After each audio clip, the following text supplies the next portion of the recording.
আসসালামু আলাইকুম। আশা করি সকলে ভালো আছেন। আমিও আপনাদের দোয়ায় আল্লাহর রহমতে ভালো আছি।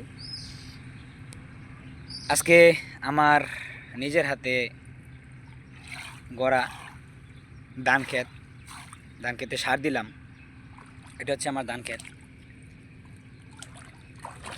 আল্লাহ তাআলার প্রকৃতির মাঝে কত সুন্দর পরিবেশ দেখেন। আমি এই প্রতি বছরই আমি খাওয়ার জন্য ধান ক্ষেত করে থাকি। এই যে দেখেন আমার ধান ক্ষেত।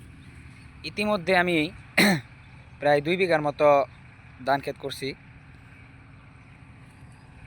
মাশাআল্লাহ, আপনাদের দোয়াই আর 15 দিনের ভিতরে ধানের ছড়া বের হবে। এই যে আমার ধান ক্ষেত।